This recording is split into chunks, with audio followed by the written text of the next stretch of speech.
El siguiente espacio es un programa de opinión. Clasificación A, apto para todo público. El análisis, la información, los temas de la actualidad y las tendencias están en una sola frecuencia. Frecuencia Política. Frecuencia Política. En tu radio, en tu compu, en tu celu, en tu tablet, aquí por la señal de Pichincha Universal. Comenzamos. Buenas tardes, sean todos y todas a este programa de Frecuencia Política. Gracias por estar en una entrega más aquí con nosotros en Radio Pichincha Universal, la radio de los pichinchanos y las pichinchanas, que usted puede escuchar por la 95.3 de FM para Quito, 94.5 el resto de la provincia de Pichincha, particularmente los cantones del noroccidente de la provincia, y nos puede seguir por todas las redes sociales, tanto las que tiene el programa Frecuencia Política o Frecu Política, como nos pueden encontrar en Twitter, así como el reprise que hacemos los días miércoles a las 9 de la noche en la cuenta de Pavel Muñoz Asambleísta. Gracias por seguirnos, gracias por mantenerse activos, gracias por seguir Frecuencia Política, que siempre buscamos llevar lo mejor de la información en todos los ámbitos: económico, social, político, cultural y deportivo también cuando lo podemos hacer. Frecuencia Política trata de hacer ese análisis con ustedes. Topando lo deportivo, debemos decirles que estamos muy contentos con la participación de Ecuador. Siempre esperamos más y siempre debemos exigirnos más, pero las medallas que hemos conseguido en esta ocasión es muy importante que sean reconocidas, muy importante que sean felicitados los deportistas y las deportistas que consiguieron medalla, que consiguieron diploma olímpico, pero sobre todo es fundamental que entendamos que fortalecer el deporte debe ser una política pública, es una cuestión de procesos que son políticas no solamente de gobierno, sino de Estado. Así se entendió en su momento, así lo rompió Moreno, y ojalá que ahora que hay un ministro de deporte que entiende la materia pueda retomar los temas de entender la política pública que fomente el deporte como una política no de gobierno, sino una política de Estado. Debo agradecer enfáticamente y mandarle un fuerte abrazo a Alexis Moncayo. Él estuvo junto con Luis Ganchala haciendo, Luis, como es de costumbre, nuestro productor del programa, pero asumió la conducción por al menos en 3 programas que tuve que atender temas ineludibles en materia personal y familiar, Alexis Moncayo. Así que, Alexis, te mando un gran abrazo. Frecuencia Política no pudo estar mejor representada y mejor conducida contigo, así que muchísimas gracias, Alexis. Ese es parte del equipo que hace aquí Radio Pichincha Universal y estamos siempre para darnos una mano. Ellos que son parte del staff, nosotros en cambio que somos iniciativas ciudadanas, que lo único que hacemos es poner nuestro grano de arena, si cabe, en materia de análisis, de comunicación, de diversificación de la comunicación en una radio pública. Siempre lo debemos decir, estos espacios, los que se desarrollan sobre todo a las 6 de la tarde, son espacios que están fomentados por concursos, por presentación de propuestas y que no tienen ninguna retribución, absolutamente ninguna retribución, sino que lo hacemos con mucho cariño, tanto porque tenemos cosas que informar, así como por la audiencia que tenemos ávida de enterarse de algunos temas de actualidad en el país.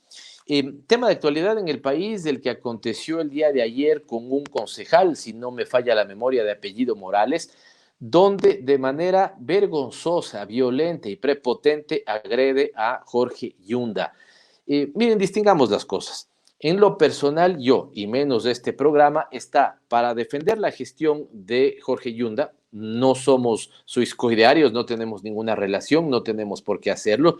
Peor aún, acusaciones de corrupción. Más bien, desde este programa llamamos y hacemos un pedido a las autoridades para que de manera diligente aceleren los procesos de investigación, y si tiene que haber sanciones de todo tipo, administrativas, civiles, penales, para cualquier persona involucrada, sea él o sus familiares, por favor háganlo rápido. Distingamos eso, lo que deben ser los procesos de investigación con el show al que han llevado algunas personas interesadas a Quito. Quito no se merece eso.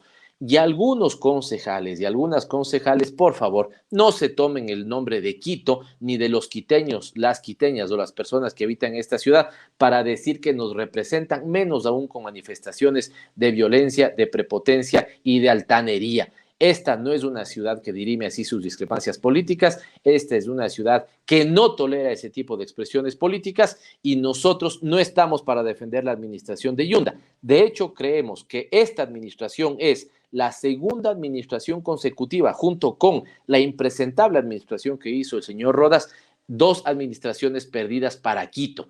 Pero eso no significa que estemos a favor de salidas administrativas fáciles, queriendo hacerse de la alcaldía de Quito. Ese es el caso, y ahí está la discrepancia en la que están el señor Guarderas y la señora Brit Vaca, que además de manera absolutamente impertinente hizo críticas a su propia organización política, y menos aún manifestaciones de violencia como las planteadas ayer por un concejal. Insisto, me parece que su apellido es de Morales, y no estamos para tolerar eso los quiteños y las quiteñas. Quiero pedir perdón porque no pude asistir a la fiesta que fui invitado de parroquialización de Calderón. A Calderón un abrazo fuerte, un abrazo inmenso, el más grande de los cariños a la parroquia rural más grande que tiene el país. Calderón ha sido un bastión de apoyo a la gestión que hemos hecho algunos de los representantes de la ruralidad de Quito, y en ese sentido les mando el más grande abrazo a los habitantes de Calderón, esta parroquia que llevo evidentemente en mi corazón. Y para terminar esta nota y conectar con lo que viene, debo presentarles a nuestro invitado para el segmento de Dialogando con. En Dialogando con vamos a tener a Juan Cristóbal Lloret, asambleísta de la SUAY, asambleísta de la bancada de UNES, asambleísta reelecto de la Revolución Ciudadana, que nos hablará de los juicios políticos, tanto que él presentó a Richard Martínez como a Pablo Celi, y este será el plato fuerte de Frecuencia Política. Hoy, 11 de agosto, y para mí, permítame este paréntesis, que lo hago además con todo gusto y con todo amor. En este 11 de agosto está cumpliendo años mi hijo Emiliano. Te mando un abrazo, hijo mío, no sabes cuánto te quiero, cuánto te amo, te deseo lo mejor del mundo.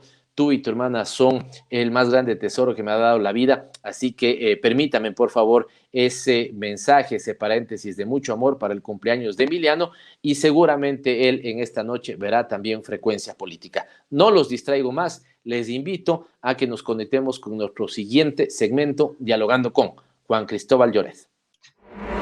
Los protagonistas de la información aquí en nuestra cabina, en Frecuencia Política. Dialogando con... Lo habíamos anunciado, amigos y amigos, nos encontramos en Frecuencia Política conversando, dialogando en esta ocasión con nuestro compañero y amigo Juan Cristóbal Lloret. Él es asambleísta, como lo hemos dicho ya, por la provincia de Azuay, reelecto por la bancada de la Revolución Ciudadana, en este caso Unión por la Esperanza, Compromiso Social, Revolución Ciudadana. Y contentos, Jota, de tenerte aquí. Sabes que amigo de esta casa, tiene su hinchada también, Juan Cristóbal Lloret. Juan Cristóbal es su nombre, nosotros le decimos Jota, pero entiendo que porque Jota ya es la forma en la que también le conocen en todo Cuenca. Cada vez te conocen más así en la República entera, querido Jota. ¿Cómo estás? Gracias, querido Pavel, te mando un abrazo fraterno, un saludo a la directa audiencia de Frecuencia Política. Ya te estaban extrañando también acá, ¿eh? Sí, sabes que efectivamente nos tomamos unas 2 semanitas y media entre un pequeño descanso y algunas actividades que teníamos que hacer obligado con la familia, así que yo también extrañando a Frecuencia Política, los temas, la actualidad política del país. Debo confesarte también, Jota, que me permitió respirar un poco, digamos, ponerle una pausa a las múltiples coyunturas políticas del país, y digo esto múltiples coyunturas porque este es un país donde sobre todo los que vienen de afuera no se aburren, algunos más bien ya hasta nos cansamos, pero no se aburren porque cotidianamente estamos frente a un tema que si es lo económico, que si es que es lo social. Ahora mismo, ya lo hemos anunciado, estamos grabando en martes noche. ¿Y por qué hemos decidido grabar martes noche? Para que este programa sea lo más próximo a la sesión del Pleno de la Asamblea Nacional de este día miércoles, que a estas horas debe haber terminado, y esperemos que un resultado favorable de lo que nos comentará Juan Cristóbal. Pero quería decir que tiene tantas coyunturas que esta misma tarde veíamos, ¿no es cierto?, ya literalmente un baldazo de agua fría, que en este caso fue un vasazo de agua fría, absolutamente intolerable, absolutamente reprochable de aquellos que se abrogan la función de la representación de toda la sociedad quiteña, pero que más bien lo que deberán, ¿no es cierto?, es su sentido clasista y violento, lo que sucedió esta tarde con Jorge Yunda, alcalde de Quito. Jota, no sé si viste el incidente y si tienes algo que comentar. Sí, claro, una reacción de rechazo. Imagínate, eso se da en pleno aniversario, digamos, del primer grito de independencia. ¿Qué dirían nuestros próceres cuando vean la actuación de estas autoridades que hoy están al frente de los destinos de una ciudad? Y sobre todo del accionar de aquellos concejales que dejan mucho que desear. O sea, yo rechazo públicamente ese tipo de acciones y el país entero debe rechazar ese tipo de acciones. Eso no está bien, esa falta de tolerancia de parte de algunos actores políticos que lleve a esos actos de violencia tiene que ser reprochados por la sociedad entera. Imagínate, nos deja en muy mal predicamento a la capital de los ecuatorianos y al país entero, y en plena conmemoración del primer grito de independencia. ¿Qué dirían nuestros próceres, querido Pavel, viendo todos estos escenarios que hoy están en la cotidianidad de la política, que me parece que es terrible, ¿no?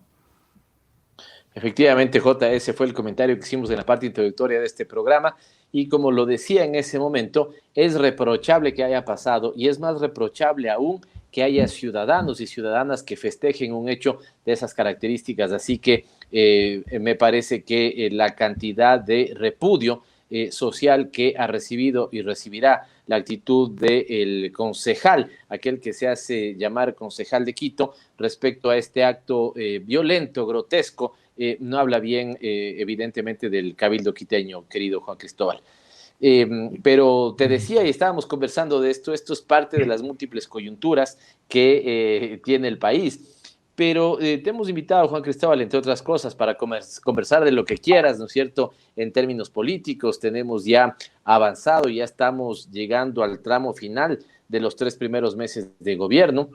Habrá algunas cosas que comentar, pero has sido protagonista de 2 coyunturas, entre varias otras. Hemos coincidido contigo en algunas iniciativas legales, lo hemos comentado aquí en Frecuencia Política, pero en materia de fiscalización quiero felicitarte, como seguramente lo hace buena parte del pueblo ecuatoriano, porque has sido protagonista de 2, llamémoslos así, coyunturas en materia de fiscalización que son absolutamente necesarias para el país. La una, recurriendo este mismo momento, el juicio político a el señor Pablo Celi, me abstendré de llamarlo contralor, al señor Pablo Celi, y la otra, fuiste parte de los proponentes de 5 juicios políticos que acumuló Richard Martínez y que hasta ahora esto no tiene el tratamiento que la ciudadanía quiere, demanda, J.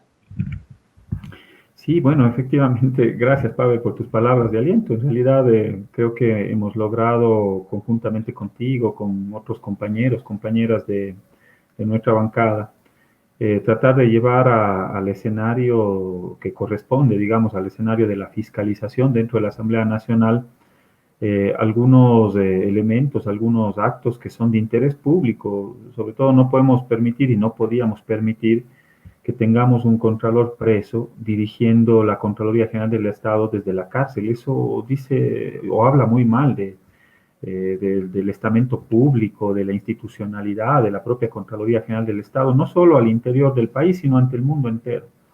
Y quizás este proceso avanza precisamente gracias al apoyo que hemos tenido desde la bancada de la Revolución Ciudadana, hay que decirlo con total claridad. Este es el tercer intento de juicio político, estimado Pavel, que tú lo conoces. Los otros 2 previos lo intentamos hacerlo con nuestra compañera Marcela Guiñaga al frente. No se pudieron obtener las firmas de respaldo, de apoyo, para poder llevar adelante ese proceso de fiscalización, porque estos actos nosotros lo venimos denunciando, no de ahora, Pavel, lo venimos denunciando desde hace muchos años atrás, sobre la posibilidad que ha tenido Celi de quedarse al frente de la Contraloría General del Estado, no por un acto administrativo, sino por un acto de fuerza. Eso lo denunciamos desde el día 1. ¿Cómo puede ser posible que no exista un acto administrativo para que este señor se quede al frente de la Contraloría? Lo que hubo es un acto de fuerza. Todos vimos cómo rompía un acta de notificación, cómo empujaba a funcionarios de la Contraloría General del Estado. Él se quedó por el apoyo y el blindaje que tuvo en un momento determinado de determinados actores, desde el propio presidente Moreno desde el propio presidente de la Asamblea Nacional, hay que decirlo, quienes lo sostuvieron en función de sus conveniencias. Celi al final resultó ser muy funcional al poder de turno y quizás eso le fue meritorio para poderlo sostener dentro de la Contraloría General del Estado. Y lo otro, Ahora, Martínez duerme el sueño de los justos, Pavel, eso no se puede permitir en el país. eso te quería hacer una pausa porque la ciudadanía está expectante de la entrevista y la conversación que vamos a tener contigo y claro, está reservando su plato fuerte para que nos comentes los detalles del proceso de control político y fiscalización al que debería hacer el juez de cuentas, pero que, como tú dices, en un acto de fuerza, ¿no es cierto?, se mantuvo en ese puesto para ser el pilar fundamental del proceso de persecución política. Pero antes de llegar a ese plato fuerte, ¿en qué punto está? Yo lo conozco, evidentemente, pero los detalles que debas decirle a la ciudadanía de en qué punto está los 5 juicios políticos a Richard Martínez, que como bien lo has dicho, duermen esos 5 juicios el sueño de los justos. Gracias, Pavel. Y precisamente ese es uno de los elementos que aprovecho la audiencia de Frecuencia Política para alertarles al pueblo ecuatoriano. Ese proceso de fiscalización que no fue solo desde la bancada de la Revolución Ciudadana. Como tú bien lo mencionas, hay 5 procesos que están calificados, que fueron calificados por la Asamblea Nacional anterior, pero que nunca fueron remitidos a la Comisión de Fiscalización. Esas eran parte de las artimañas que utilizó el anterior presidente de la Asamblea, César Litardo, hay que decirlo con todas las letras, para poder evitar que Martínez pueda ir a responderle al país, digamos, por su accionar. Hay una serie de cuestionamientos con el manejo de la deuda externa. Yo tengo algunos elementos que en su momento, cuando se lleve adelante el proceso de juicio político, los sacaremos a la luz. Sabemos que incluso su viceministro de Economía y Finanzas se reunió con acreedores de la deuda en Washington en un momento determinado y luego se procedió a una renegociación de esos bonos y deuda que se prepagó anticipadamente. ¿Y sabes en qué momento se pagó esa deuda? Precisamente en el momento más difícil y más doloroso, en el momento inicial de una pandemia, cuando teníamos centenas, miles de muertos en el país, que todos vimos esas imágenes dolorosas en lo que sucedía en Guayaquil. Precisamente en esa semana se prepagó cerca de 1.500 millones de dólares de bonos que vencían en el 2022, 2023. Ese es uno de los elementos del juicio político, hay muchos más. Y lamentablemente hoy siguen reposando y durmiendo el sueño de los justos en el escritorio, en el despacho de la presidenta de la Asamblea Nacional. Entonces, ¿has tenido contacto con la presidenta de la Asamblea Nacional? ¿Has podido conversar? O a nivel de Paola Cabezas, coordinadora de la bancada de la Revolución Ciudadana. ¿Qué dicen las autoridades? ¿Tú has tenido algún contacto particular? ¿Hay alguna respuesta aparte de ellos o no? Bueno, yo le he remitido oficios formales, ¿no? Porque la institucionalidad tiene que trabajar en base a la formalidad. Es decir, yo le he pedido a la presidenta de la Asamblea actual que me informe el estado precisamente de ese proceso. Me han certificado por secretaría de que el expediente, si bien es cierto, ha sido calificado, que todavía no se ha remitido a la Comisión de Fiscalización y que sigue durmiendo el sueño de los justos. Básicamente esa fue la respuesta. Y lamentablemente digo porque el país necesita que Martínez le responda al país entero con respecto a su accionar.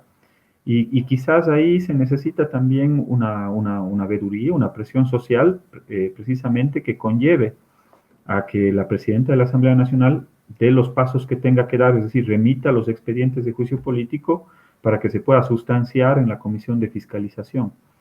El que nada debe, nada teme, Jota, y al menos en términos de, y tú y yo lo entendemos con claridad, al menos en términos de control y fiscalización político, lo que tienes es que rendir cuentas de tu gestión.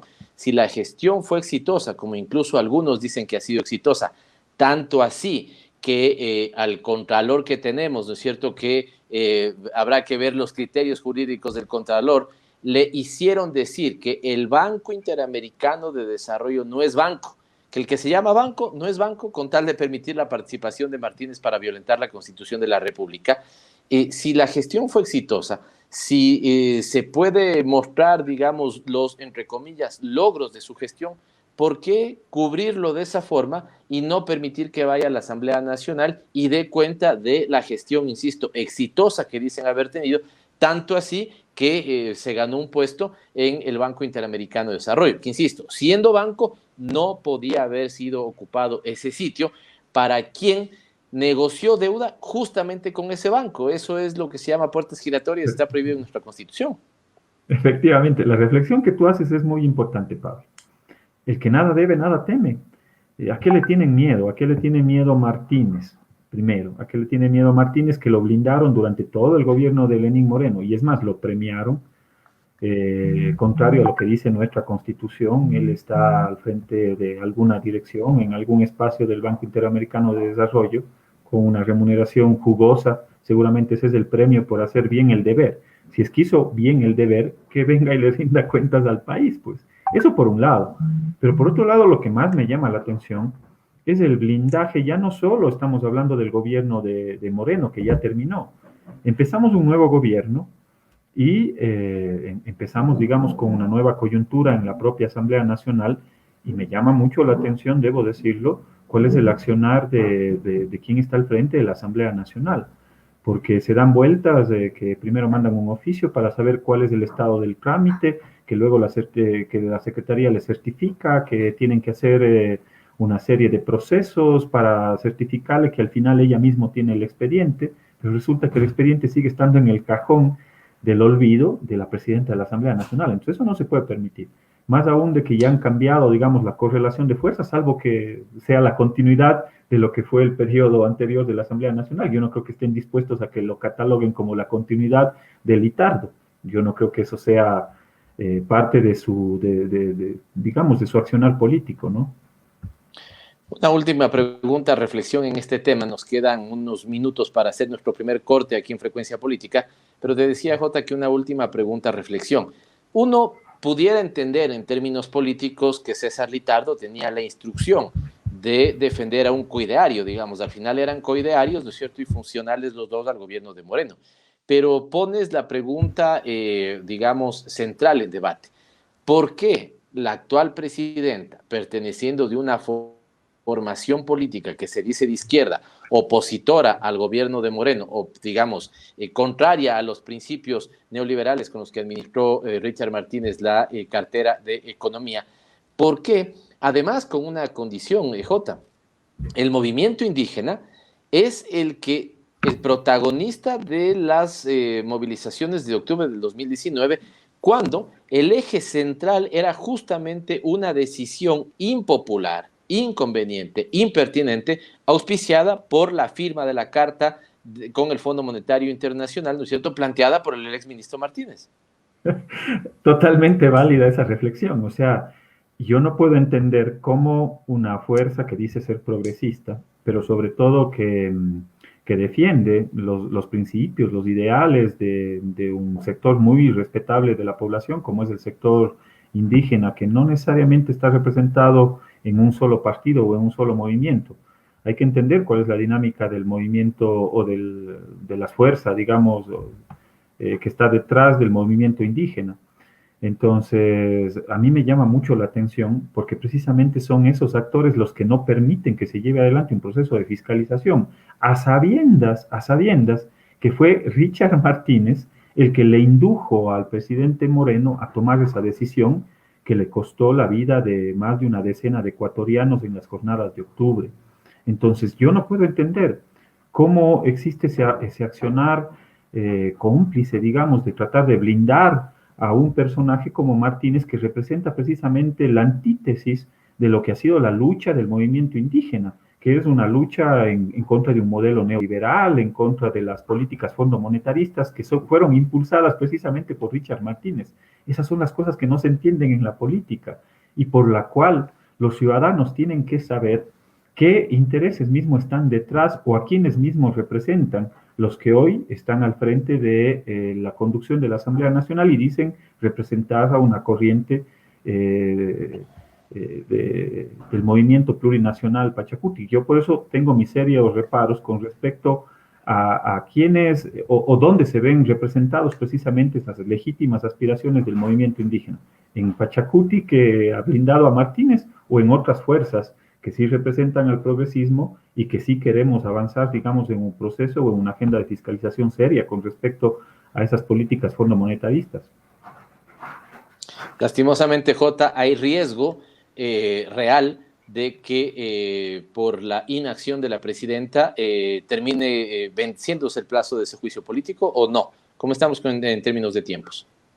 Bueno, si bien es cierto, el artículo 131 de la Constitución establece que se puede llevar a juicio político a un ministro o un ministro de Estado o de los otros órganos del poder público durante el ejercicio de sus funciones y hasta un año después de su salida. Bueno, yo creo que estamos dentro de los plazos porque nosotros presentamos el juicio político mientras él era funcionario del gobierno de Moreno, es decir, mientras estaba en funciones. Y ahí dice que en el 131, yo lo entiendo así, que para proceder al juicio político, a la censura, tiene que estar dentro del ejercicio de sus funciones o un año después. Para arrancar el proceso de juicio político, yo lo hice en el periodo en el cual está establecido en la Constitución. Quizás esa es la interpretación que yo colijo del artículo 131 de la Constitución de la República, ¿no? Entonces no van a poder... Usted está en frecuencia. El juicio político ingresó mientras él era o estaba en sus funciones.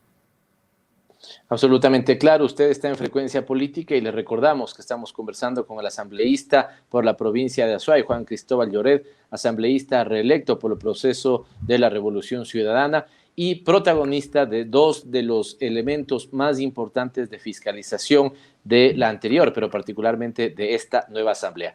Una corta pausa que nos pide nuestro equipo de producción y volvemos a este diálogo interesante con Juan Cristóbal Lloret. Continuamos dialogando con Juan Cristóbal Lloret en los dos temas que hemos dicho él ha protagonizado en su ejercicio de fiscalización como asambleísta del país y que son importantes. El primero lo hemos comentado, el juicio político, uno de los 5 juicios políticos presentado contra Richard Martínez desde Juan Cristóbal Lloret por el conjunto, el rosario de temas que podemos comentar de mala gestión económica desde nuestro punto de vista, pero el otro, el plato fuerte, habíamos reservado para la parte más sustanciosa de nuestro diálogo con Cristóbal Lloret.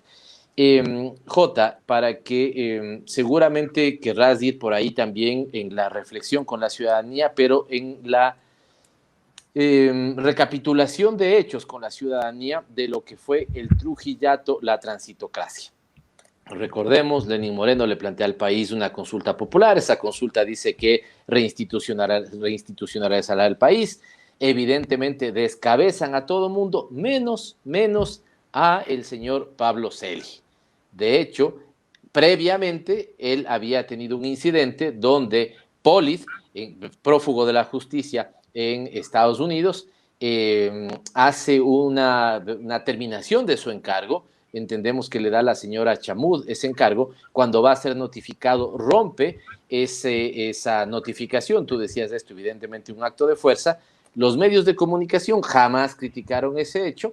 El establishment político, ¿no es cierto?, más bien lo catalogó, digamos, como el gran defensor de lo que se venía para adelante, y el Trujillato no lo topa a pesar de que descabezó a todas las autoridades de control.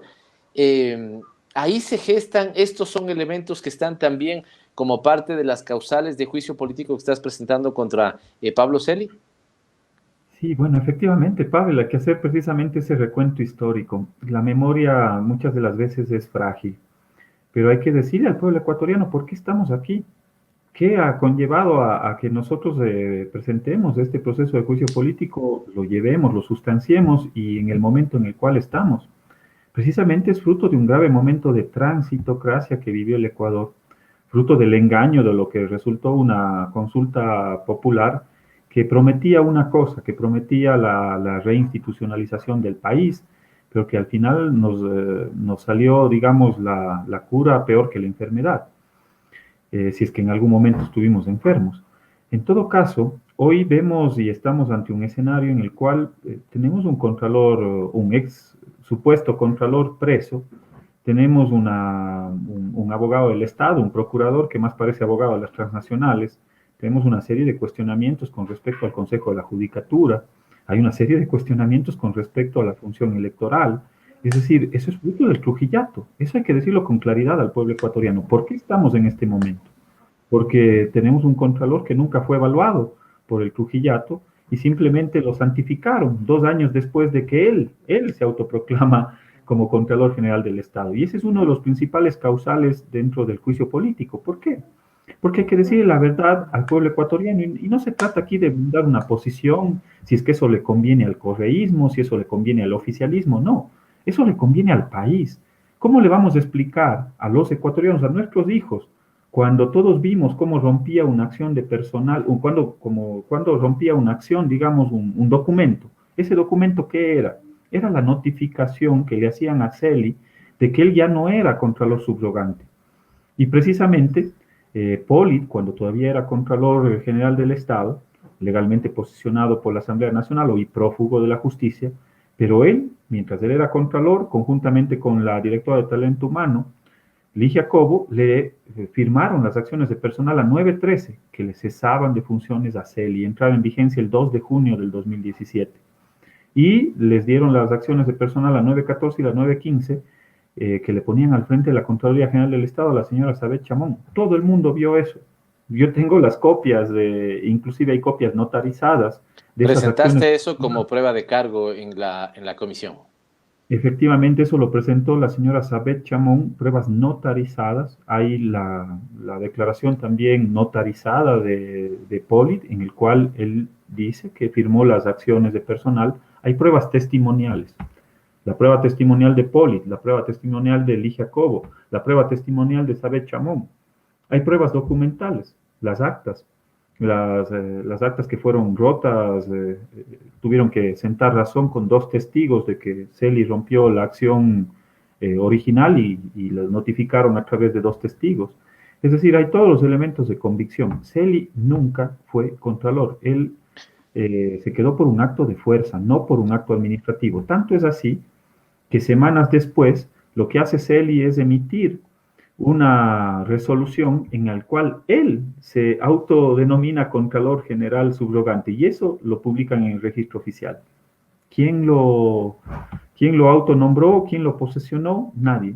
Él con su acto administrativo, con su resolución, digamos, porque no hay ningún acto administrativo de Talento Humano. Jota, este tema, permítame que me detenga, pero es muy, muy importante. Y aquí sí cabe lo que suelen decir en algunos espacios publicitarios, ¿no? Esto sí que no lo va a escuchar en ningún otro medio de comunicación ni en ningún otro espacio de análisis político. Es decir que la aseveración de que Pablo Celi nunca fue, al menos en todo este tiempo, desde ese momento, desde ese documento público en que le quitaba el encargo, no fue contralor del Estado, no es una apreciación tuya, no es una apreciación de una fuerza política. Esto está dicho por actores concretos que conocían que se firmó, que firmaron o pidieron esa disposición. Uno podrá decir lo que quiera de Polit, pero entendemos entonces que cuando Polit hace eso, ejercía las veces de contralor. Y esto también está sustentado en documento físico, es decir, seguramente hay las copias de lo que Celi rompió, ¿no es cierto? Pudieron presentar esas copias. No es tu apreciación, no es la apreciación de los representantes de la Revolución Ciudadana o de cualquier otra fuerza política, son las personas solicitadas como testigos en el juicio político que dicen esto, Jota. Efectivamente, estimado Pavel. Eso es lo que vimos durante, digamos, la convocatoria que se dio en la Comisión de Fiscalización. Yo pedí por lo menos más de una veintena de autoridades, de exautoridades, de ciudadanos, para que nos den su testimonio. Entonces, todo esto está respaldado por una prueba testimonial y también por pruebas documentales. Si bien es cierto, no hay el expediente original de Talento Humano, porque fíjate tú, ahí hay un tema bastante raro. Cuando nosotros arrancamos el juicio político, resulta que la Fiscalía lleva adelante una diligencia y incautan el expediente de Talento Humano de Pablo Celi. Y por eso no lo tienen en la comisión. Sin embargo, el propio secretario de la Contraloría General del Estado, en un proceso que se lleva en el ámbito jurisdiccional, él certifica las acciones de personal 913, 914, 915, el secretario de Celi, el secretario de la Contraloría General del Estado. Entonces, hay elementos documentales, hay pruebas testimoniales. Esto no es un invento de la Revolución Ciudadana, Aquí no se trata de que eso le pueda favorecer o no favorecer a una determinada fuerza política. Yo creo que hay que leer los hechos de cara a la realidad, a lo que representan, digamos, el peso de esos hechos en la historia del país. No se puede permitir que el país haya tenido a un ciudadano que fungió ser contralor durante todo este tiempo, al margen de un acto administrativo y por el contrario, por la fuerza y por el apoyo y el respaldo político que le brindaron en su momento determinadas autoridades. ¿Y por qué le brindaron ese apoyo? Porque era muy funcional a sus intereses, a los intereses de Moreno, mientras Celi se declaraba el inquisidor de la Revolución Ciudadana, del correísmo, de los correístas, mientras empezó un grave proceso de persecución en el Ecuador, él era funcional a los intereses de ese gobierno y por eso lo sostuvieron. Pero es que es que entiendo que la ciudadanía entenderá que este es el rol que debe cumplir un legislador. Importa muy poco si lo que tú estás denunciando le es útil a A o a B. Importa muy poco si incluso algún adversario político tuyo pudiera tener, qué sé yo, como efecto colateral, algo podría, ¿no es cierto?, significar eso de Celi. Pero cuando un legislador encuentra pruebas, ¿no es cierto?, para determinar abrogación de funciones, tiene que señalar con claridad que eso es abrogación de funciones. Sería un cálculo imperdonable. Vamos a suponer, Jota, que me invento un adversario político tuyo, del pasado, ahora, presente, lo que fuera. Insisto, adversario, porque nosotros somos enfáticos en no tener enemigos políticos ni entender la política desde el odio, sino claramente podemos tener algún adversario político con el cual pensamos simplemente distinta la forma de organizar el Estado, de organizar la economía, pero eso nos hace adversarios, no enemigos políticos. Pero si un adversario político, ¿no es cierto?, pudiera verse, digamos, tocado, relacionado con eso, beneficiado con eso, tú deberías decir, o los legisladores deberíamos decir, que si ahí hay abrogación de funciones, hay abrogación de funciones y punto. Efectivamente, Pavel, y con total frontalidad. Celi estuvo por un acto de fuerza, no por un acto administrativo. Celi nunca debió haber sido Contralor General del Estado. Y eso hay que señalarlo y me he encargado, digamos, con todos los elementos de convicción, pruebas documentales, pruebas testimoniales, todos los elementos para corroborar aquello. Más allá de que pueda favorecer o que no pueda favorecer a un determinado actor, a una determinada fuerza política. ¿Por qué? Porque los legisladores estamos precisamente para eso, no en función de los cálculos políticos, sino en función de poder sacar a la luz precisamente todos los elementos. Es más, estimado Pavel, también han salido otros elementos de algunos exfuncionarios que en su momento fueron parte de la Revolución Ciudadana, en los cuales, digamos, hay ciertos informes de Contraloría que no se encuentran. Bueno, pues aquí no estamos para solapar absolutamente a nadie, que se tengan que colocar en el expediente de juicio político todos los elementos que se tengan que colocar, porque este legislador no está para blindar ni tampoco para proteger a absolutamente nadie. El pueblo ecuatoriano se merece la verdad con respecto a todo lo que nos ha tocado vivir en estos últimos 4 años y sobre todo con este personaje que es bastante cuestionado. Y no solo es cuestionado desde la acción o desde la legitimidad de él al frente de la Contraloría, sino ya luego con sus ejecutorias. Con las ejecutorias de Celi se corrobora que él incumplió sus funciones como Contralor. Y lo peor de todo es que le llevó, digamos, a la Contraloría General del Estado al más grave deterioro institucional que yo recuerde. Porque efectivamente hay una red de corrupción que sigue operando en la Contraloría General del Estado. No es que si es que tú quitas la cabeza, automáticamente extripas, digamos, todo lo que está sucediendo al interior. No, esa red sigue operando y más bien ahí, y luego del proceso de juicio político, tiene que existir, digamos, un accionar que nos permita, no sé, si una declaratoria en emergencia de la propia Contraloría, el fortalecimiento institucional. Fíjate que el propio Celi cambió en 10 ocasiones, en 4 años, en 10 ocasiones, digamos, los procesos administrativos al interior. Entonces eso le daba la facilidad o la movilidad para poder hacer precisamente una serie de trafacías que al final salieron a la luz, digamos, en los procesos que se llevan jurisdiccionalmente, y también dentro de la comisión salieron otros elementos adicionales. A pesar de que conocemos algunos de estos elementos, no nos dejamos de asombrar y de asustar por lo que estás relatando, Juan Cristóbal, y esto será la reacción de la ciudadanía. Ya lo que señalas es absolutamente grave, pero no es la única causal. Ahí estamos hablando de una causal. ¿Qué otras causales has incorporado en el juicio político que significarían, además, cuando tú señalabas esto, de quién podría estar detrás, la reflexión de si alguien se beneficia o no, que esa no es la reflexión? Aquí estamos hablando de un juicio político y el juicio político tiene un resultado final. ¿Censura o no censura del funcionario, exfuncionario en este caso, no funcionario, ¿no es cierto? ¿Es la censura o la no censura? Es decir, no caben las elucubraciones de si es que esto tiene que ver con beneficiar a alguien, tiene que ver con que el país sepa la verdad.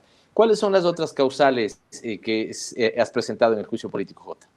Gracias, Pavel. Efectivamente, yo te debo decir, hermano, me he quedado corto. O sea, yo presenté 6 elementos de convicción para determinar que CEL incumplió sus funciones. Pero déjame decirte que durante el proceso de sustanciación quizás nos quedamos cortos. ¿Por qué? Porque lo que yo hice es abrir la caja de Pandora, pero en realidad lo que se evidenció son una serie de piezas de un rompecabezas delicado que había que armarlo. Y lamentablemente yo creo que el país perdió una oportunidad por un error del presidente de la Comisión de Fiscalización de poder armar ese rompecabezas y poder tener un informe con conclusiones y recomendaciones que al final nunca se logró aprobar. Pero bien, ¿por qué? Porque salen a la luz una serie de elementos adicionales en los cuales se utilizó la Contraloría General del Estado, primero como un elemento o como una instancia de persecución inquisidora, sobre todo con un claro direccionamiento político, no técnico. Y lo segundo, también se prestaron para que a través de la Contraloría General del Estado se puedan desvanecer una serie de glosas. Yo presenté sobre todo los elementos que conocíamos en su momento que tenía que ver con delincuencia organizada y hay una serie de testimonios en los cuales se les exigía el 20% para el pago de planillas y el 14% para entregar contratos al interior de Petroecuador. ¿Y quién ¿Esto lo hacía señalan esto? contratistas? Eso lo señala los directivos de la empresa No Limit. ¿Y quién pedía esas coimas? El sobrino de Celi, el señor de la Torre, que está... Que acaba de hacer una declaración anticipada, ¿no? Y habla de que efectivamente ahí hubo coimas que fueron cobrados también por parte de él. Efectivamente, entonces era una red en la cual estaban sus familiares, el círculo cercano de Celi. Estaba su sobrino, Raúl de la Torre, sentenciado en Estados Unidos. Estaba su hermano, Esteban Celi, que él se acoge a un procedimiento abreviado hace 2 semanas atrás. ¿Eso qué quiere decir? Que acepta los delitos que se le imputan con la finalidad de poder reducir su pena. Entonces, es decir, son elementos que ya están corroborados por la justicia norteamericana. Hay un proceso también en el ámbito jurisdiccional aquí en Ecuador, pero eso devela una forma de proceder para el desvanecimiento de glosas en el caso de la empresa No Limit, en el cual se develan también el cobro de coimas. Ahí se develan algunos otros contratos de Petroecuador con crudo negro, por ejemplo. Salen a la luz otros elementos adicionales como el desvanecimiento de glosas en favor de la Junta de Beneficencia de Guayaquil por $7 millones. O salen a la luz también el desvanecimiento de glosas a favor de la empresa Claro. Es decir, elementos que estaban fuera, digamos, de los causales, de los elementos dentro del juicio político, pero que al final del día también terminan abonando en la tesis de que Celi utilizó la Contraloría precisamente no con el fin de llevarlo a una institución técnica, sino con el fin de poder enriquecerse, digamos, a través del desvanecimiento de glosas, a través del cobro de coimas. Entonces, todos esos elementos han salido a la luz durante este proceso de fiscalización y de juicio político. Es una verdadera caja de Pandora, estimado Pablo. Y operando, Jota, con maldad en los dos casos, ¿no? Porque en el un caso es quitando glosas a quienes seguramente tenían fundamento y en el otro es poniendo glosas a quienes no tenían fundamento. Tanto así que se han organizado una red, porque claro, a veces vemos esto solamente desde el lado público, ¿no? Pero es increíble, tú te fijas cómo en el caso de los sectores privados, son los sectores privados los perdonados de glosas, ¿no?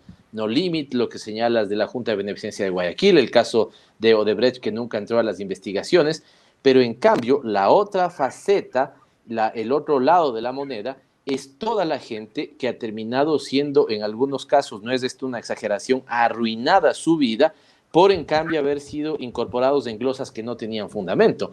Por eso es que hay una red de exfuncionarios, de personas, ¿no es cierto? En este momento incluso ya no son parte de sus cargos públicos, afectados por la acción de el señor Celi y que están agrupados digamos, en un colectivo que está demandando reparación de estos casos también de absoluta injusticia. ¿Ellos en su momento estuvieron tal vez presentes en la comisión?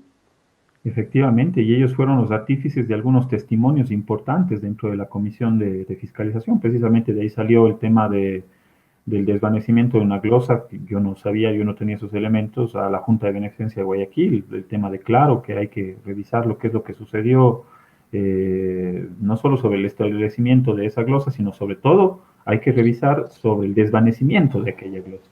Quizás utilizaron, y yo me quedo con una frase que salió precisamente de una de las comparecencias como un corolario de todo esto. Utilizaron la Contraloría para crearte el problema y luego venderte la solución. Así se utilizó la Contraloría General del Estado. Entonces es muy grave lo que está de por medio, ¿no?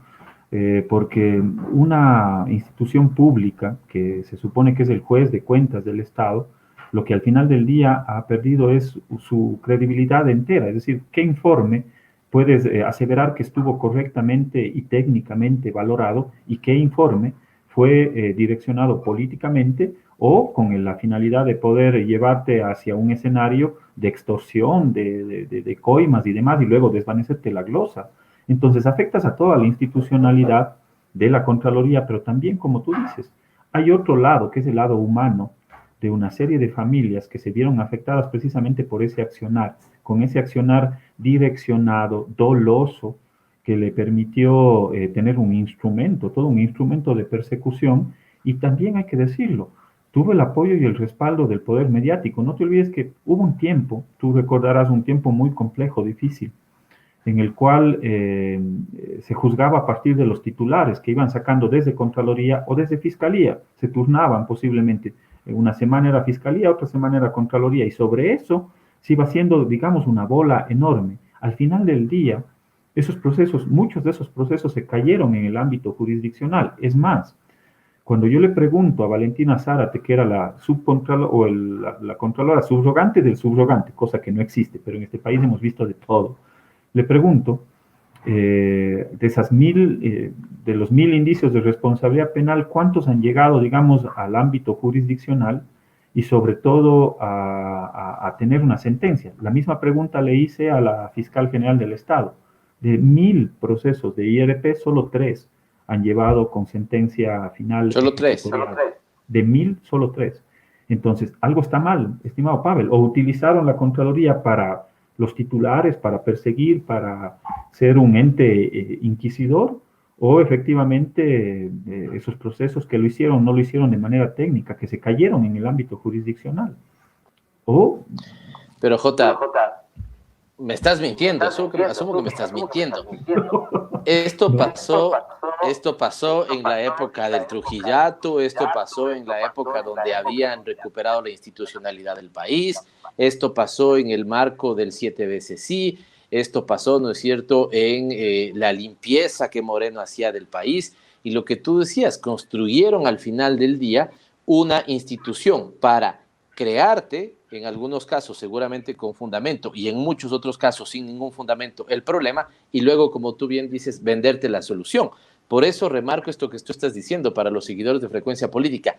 De 1000 indicios de responsabilidad penal, solo 3 han logrado avanzar. Y esto es evidente, o porque no tienes tiempo para procesar 1000, o porque muchos de esos 1000 no tuvieron ningún fundamento y solo sirvieron para alimentar los titulares con los cuales acababas la reputación de personas, y ahora evidentemente, ¿no es cierto?, tienes personas a las que, y esto, digamos, la lista, básicamente todos los que hemos sido funcionarios públicos, ¿no es cierto?, entraron en eso, te acribillaban tu, digamos, credibilidad, prestigio, después, ¿no es cierto?, no fundamentan, la propia Contraloría no puede fundamentar las acusaciones, terminan muriéndose en el contencioso administrativo o no pueden ser probados en el ámbito, digamos, jurisdiccional, en la fiscalía, y ahí entonces es absolutamente con claridad que lo que estabas haciendo es una maquinaria de generación de glosas, de indicios de responsabilidad penal que no podías sustentar o que te servían, ¿no es cierto?, para vender mecanismos de extorsión.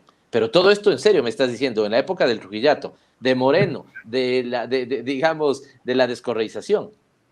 Tal cual, o sea, nos vendieron humo con las 7 veces sí y con la propuesta de la reinstitucionalización. No nos olvidemos por qué estamos aquí. Esto es fruto precisamente del grave momento de transitocracia que vive el país.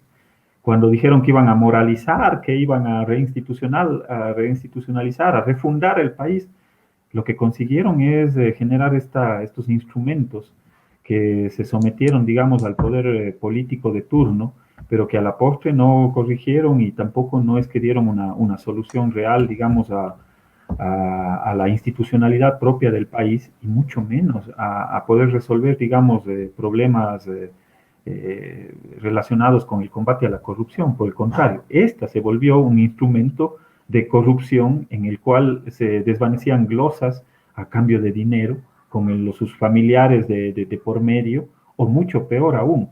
Hay otro elemento que también salió a la luz. Te dejaban desvanecer, te dejaban que los procesos transcurran los plazos, cosa que cuando vayas al contencioso administrativo, por más que tengas una glosa, como ya no se dio dentro de los plazos el establecimiento de la responsabilidad o la firma de la responsabilidad, al final del día les dejaron en la impunidad. Es decir, todos esos eran mecanismos, instrumentos que los utilizaba la Contraloría para desvanecer en muchos de los casos glosas o favorecer en muchos de los casos a determinados actores. ¿A cambio de qué? No lo sabemos. Y precisamente eso es lo que le corresponde a la justicia ecuatoriana, el poderlo determinar en un momento determinado. Increíble. El pecado estuvo por los dos lados, inventándose glosas sin fundamento y en algunos casos las que tenían fundamento, quitándote, ¿no es cierto?, por el pago de coimas de algunos otros temas.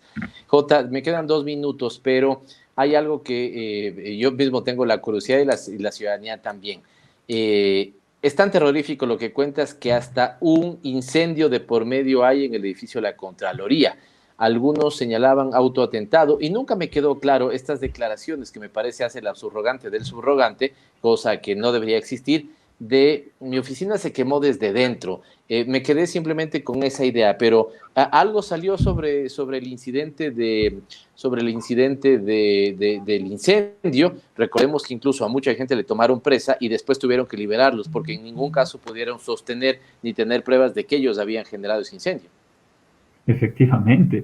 No te olvides que utilizaron una cadena nacional, el propio presidente Moreno, para decir que los responsables del incendio de la Contraloría eran los correístas. Así lo utilizaron en un momento determinado. Hoy el tiempo nos da la razón y sobre todo la verdad siempre saldrá a la luz.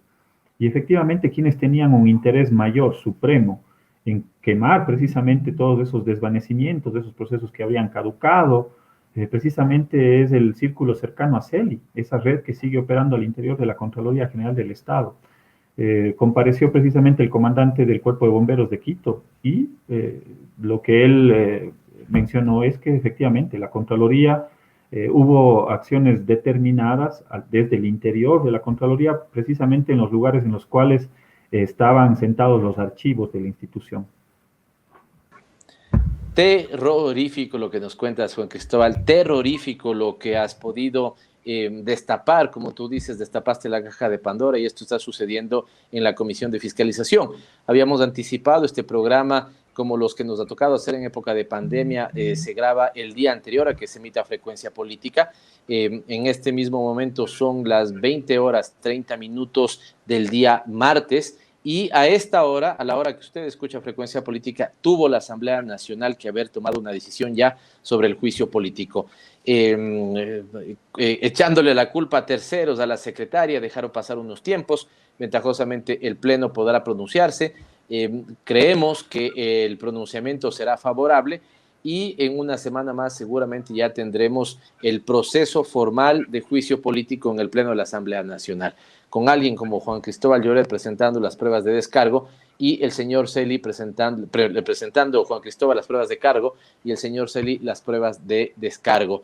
Creo que lo que voy a decir, Jota, lo voy a decir en ánimo de la mayor cantidad de gente que a nivel nacional y evidentemente de toda la audiencia de Frecuencia Política. Te felicitamos por haberle puesto el cascabel al gato. Te felicitamos no solamente por tu tarea de legislación, hemos coincidido en temas de claro interés ciudadano como parar los abusos de la banca y en temas de fiscalización hemos tomado las decisiones que debíamos tomar en su momento. En mi caso, por ejemplo, iniciar el juicio contra el señor Ceballos, ¿no es cierto?, que fue un impresentable del gobierno Moreno, y las dos iniciativas que tú presentaste absolutamente valederas. La una, no hay que dejar que duerma el sueño de los justos, el juicio político contra el exministro Martínez, y esta segunda, que en el relato uno puede ver lo terrorífico que fue el accionar de la Contraloría, ¿no es cierto?, y que en este momento deberá ventilarse, y esperemos que haya la sensatez para censurar lo que tú has contado en este momento. Sigue adelante, Jota, te damos una voz de aliento, pero sobre todo un abrazo de felicitación, porque hacer tarea de fiscalización no es tarea fácil. Muchas gracias, Pavel, y sobre todo ahí esto es un trabajo de equipo, es un equipo que ha venido trabajando contigo, con muchos compañeros desde el periodo anterior. Un abrazo fraterno a quienes hacen Frecuencia Política y, por supuesto, a la directa audiencia que ha tenido la paciencia de podernos escuchar y escuchar estos relatos. Gracias a ti y un abrazo fraterno para todos ustedes. Gracias, Jota. Estoy seguro que este programa no solamente tendrá los hinchas de Juan Cristóbal Lloret, ¿no es cierto?, en su provincia a nivel nacional, sino la amplia repercusión por el tema que hemos tratado. Volvemos para despedirnos y vernos la próxima semana. Y así llegamos al final de Frecuencia Política. Ha sido un gran programa y estamos, como les habíamos dicho al inicio, preparando novedades, sorpresas. Vamos 5 años al aire y amerita que repensemos la nueva temporada de Frecuencia Política, que será inaugurada con un invitado de lujo para la próxima semana. Así que ya les vamos a dar esas sorpresas. Siga Frecuencia Política en las redes, como ya lo sabe. Estamos en YouTube con Frecuencia Política, estamos evidentemente en Facebook Live y en Twitter, y usted puede ver el reprise de este programa a las 9 de la noche de hoy día miércoles, a los que no alcanzaron a verlo y quieren verlo además en video, por la cuenta de Pavel Muñoz, asambleísta. Muy interesante lo comentado por Juan Cristóbal Lloret, se lo hemos dicho a él de manera personal y lo hacemos ahora extensivo. Le mandamos un abrazo y una felicitación por esa tarea de fiscalización. Increíble el país en el que nos sometió la transitocracia y en el que nos sometió Moreno. Pero todo esto seguramente irá juzgando lo más importante, que es la historia y el pueblo ecuatoriano. Nos vemos el próximo miércoles acá en Frecuencia Política. Un fuerte abrazo. Gracias por acompañarnos. Aquí termina Frecuencia Política. Hasta la próxima semana.